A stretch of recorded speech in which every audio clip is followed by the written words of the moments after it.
Joining us now, I'm delighted he's with us. Our friend of too many years to count, Pat Buchanan, who saw a lot, I think, of his original agenda when he ran for president all those years ago in the snowy streets of Manchester, New Hampshire, when Pat Buchanan ran on this focus on the home front issue. And at the time, people were like, well, that's restrictionist, that's isolationist. Well, to me, today, that's mainstream. And he joins us now. Pat, great to talk to you. Good to talk with you, Laura. So what did you think? I thought it was an outstanding speech. I think it's one of the best that the president had. It was before an enormous national audience. I think he did a number of things that he came to do. He affirmed the issues of his base. He sharpened the differentiations between the Republicans and Trump and the Democratic Party. I think it had aspects of real goodwill when they had all the gals standing and cheering and yelling USA over their victory. And I think he handled all the folks in the gallery just extraordinarily well, and the stories all came off well. It was almost, in my judgment, a flawless performance by the president, and I think what it's going to do, it's not only going to affirm his bases with him. I think some of those folks that might have been slipping away during the shutdown will be coming home. I think I saw a CBS poll on the top of Drudge was up around, 76% approved of the speech. 72% approved of the immigration position in the speech. That's, what did we say? We always said, if you push... I think the way he describes it, if you talk about border security and keeping out folks walking in illegal and who are basically, many of them piling into the welfare state and bankrupting the country and keeping the criminals out, I think that is a winning position, and and you're right, it goes back to our campaign back in 1992 when we were out there in San Diego and they first put up that fence from Imperial Beach about 10 miles inland that really worked like a charm.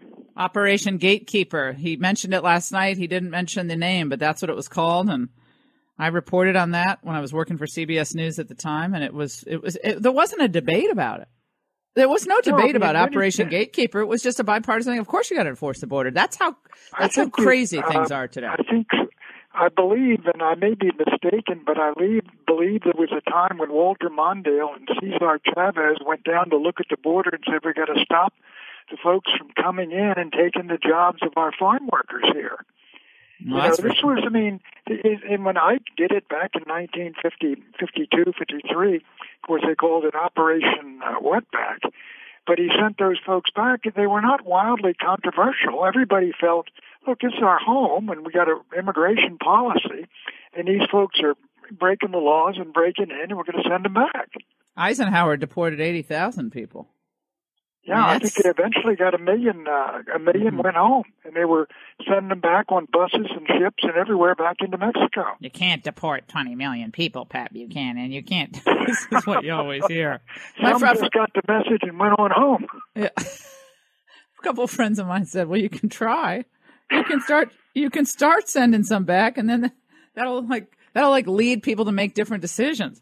Okay, this is not president. I mean, if somebody comes up there and stopped at the border and says, look, you're going to want to apply to get in, you can apply and you remain in Tijuana for a year or two while your application is being worked over and the application is not likely to succeed, maybe first you'll go home, and secondly, you'll tell the folks there you can't do it anymore.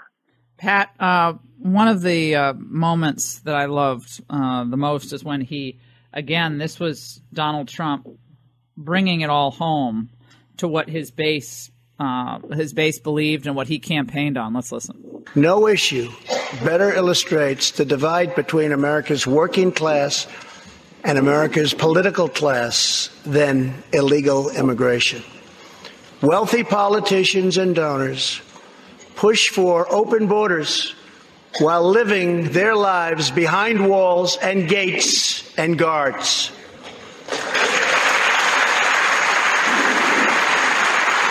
Morning Joe today, Pat, it was, well, you're demonizing all illegal immigrants, and Americans commit more crimes on average than an illegal immigrant. I mean, they brought out all the old tropes.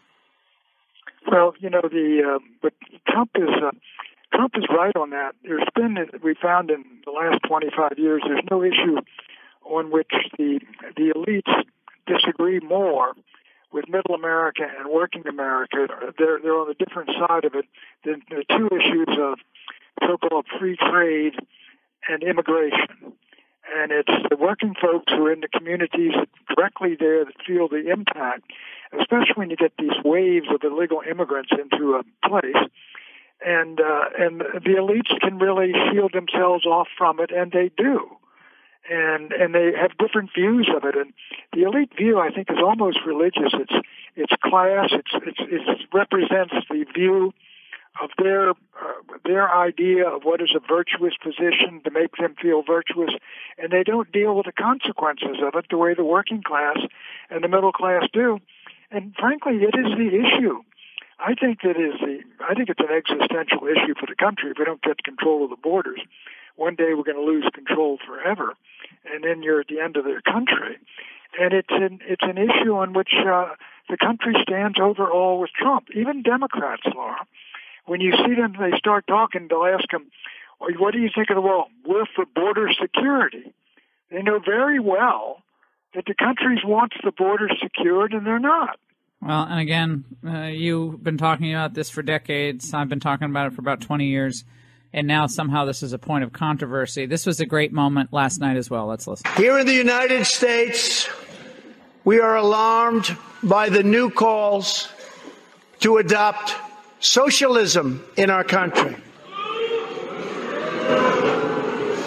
America was founded on liberty and independence and not government coercion, domination, and control. We are born free and we will stay free.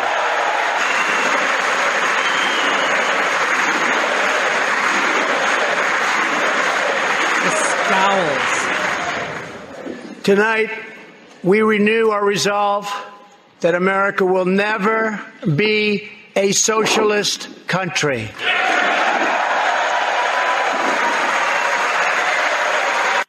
A lot of the Democrats, of course, would not stand for that. Nancy Pelosi, after smirking, reluctantly there was some, excellent camera work I think they all probably use the same pool camera. But when I was watching it, the camera was directly on Bernie Sanders, and it stayed there on him. And he did not seem amused by this. But it was very effective.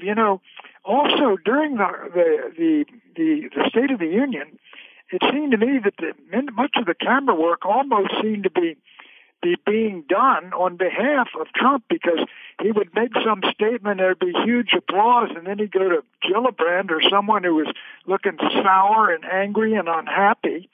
And that was repeatedly done, and the contrast was dramatic.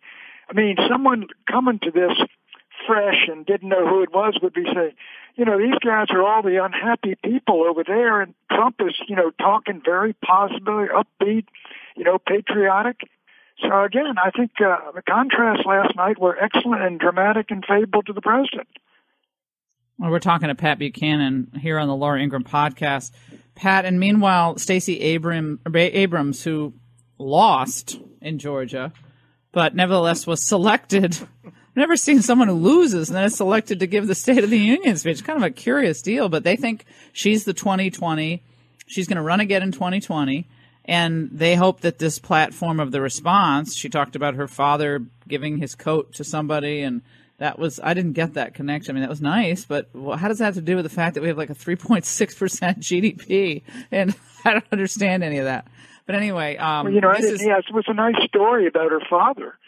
And that's the only thing I remember from it. Other than that, it was just, Trump did this, Trump did that, and Trump is lying, and all the rest of it. It's just the same old. And I don't know. And this is of interest, I think, coming up.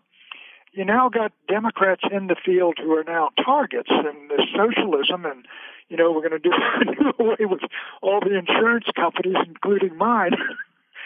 These issues. They have not had a good month. The Democrats haven't. And this preseason games here. So I think that, and they now got people who are out there getting hit. just like, of course, the president gets every day. But I saw some of the morning shows and stuff like that. Negativity, they could have said it the morning before the State of the Union. Same thing. No, absolutely. And again, this is part of what we were talking about. Let's listen. We know bipartisanship could craft a 21st century immigration plan. But this administration chooses to cage children and tear families apart. Compassionate treatment at the border is not the same as open borders. President Reagan understood this. President Obama understood this. Americans understand this.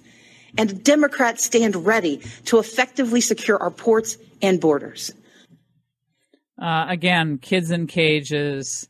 The middle class is still working 3 jobs. I mean, yeah, well, blame the globalists for that. Don't blame the guy who came in to try to fix the mess, Pat. Exactly.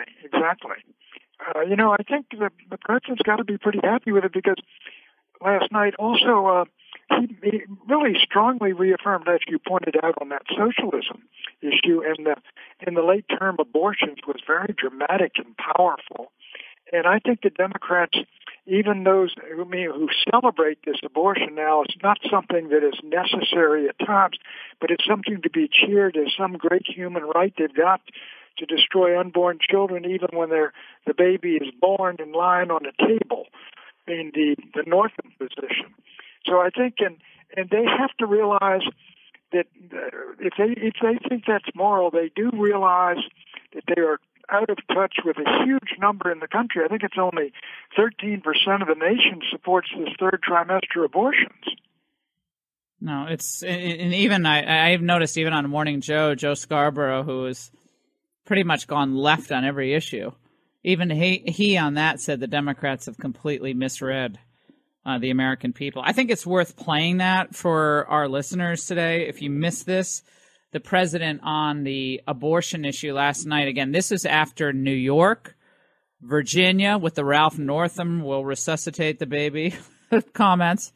And this exactly. is make it comfortable. Yeah, make the baby comfortable. What to do with it. Yeah, well, guess who's not comfortable now and can't be resuscitated? Northam. Let's listen.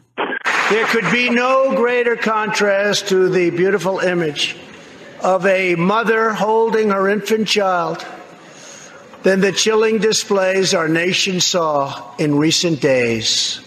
Lawmakers in New York cheered with delight upon the passage of legislation that would allow a baby to be ripped from the mother's womb moments from birth. These are living, feeling, beautiful babies who will never get the chance to share their love and their dreams with the world. And then we had the case of the governor of Virginia, where he stated he would execute a baby after birth. To defend the dignity of every person, I am asking Congress to pass legislation to prohibit the late-term abortion of children who can feel pain in the mother's womb. I've never heard a president of the United States refer to the pain a child feels in the womb. Pat, I think this speech confirms that Donald Trump is the most pro-life president we've ever had, including going back to Reagan, with the stark terms in which he cast this debate. I think he did, and I think he made as hard and tough an accusation, not only against basically the legislature of New York, but the fact that all that group cheered what was being done there, and late-term abortion. And then you've got the governor of Virginia, Northam, who made that incredible statement that if the child is born and then it survives the abortion and it's on the table, you make it comfortable while you decide whether or not to kill the child. I mean, it's graphic, and that's one reason that made it so powerful was the concrete terminology. These weren't abstractions. He was painting pictures. And I think it's one reason you got that full-throated roar from the Republicans, because he's dealing with not with dry economics, but with real-life issues of morality and life and death. Yeah, and then we had CNN actually they then published an article quoting 2 OBGYNs saying that people are misunderstanding what late-term abortion is. And they're trying to say, oh, no, well, the way it's being described isn't right because it's really only after 41 weeks. 41 weeks? The baby's viable at 6 months. Only after 41 weeks. 9 months, isn't it? Yeah, exactly. But 41 weeks is after a normal baby's gestation period. So it's again, they're caught now. And it's everything that pro-life people predicted, that we would end up in this utilitarianism, this stark, cold, utilitarian, Hitlerian moment where life is snuffed out for convenience or because you have mental issues or because you have economic issues. And I think, again, people thought the abortion issue was settled with Roe. We find out 45 years later, nothing could be further from the truth. Right, well, I'll tell you what you've got at bottom. You got America was predominantly, a Christian-dominated nation in terms of the laws that were passed and the beliefs and the practices that were followed. And abortion, to the vast, overwhelming majority back when I was growing up, was simply a horror. And it was, people went to prison for doing that, and when you heard about something like that, it was considered a terrible thing. But what you've got is really a secularization there, where basically there's a belief there is no afterlife, all life begins and ends here, that the rights come from the government, that people have a right to decide what are their rules, regulations, and morality, and has no connection with the old morality or the traditional morality and the Ten Commandments. And you can do what you want, and frankly, this at bottom is, you could go back to Darwin and all of these beliefs, and it follows logically. And what you get right down to, once you start killing unborn children and killing children after birth, you're on your way to the Nazi Tiergarten 4 program. No, I think we have to end it on that. That's powerful. Pat Buchanan, thank you so much for joining us on the Laura Ingraham podcast.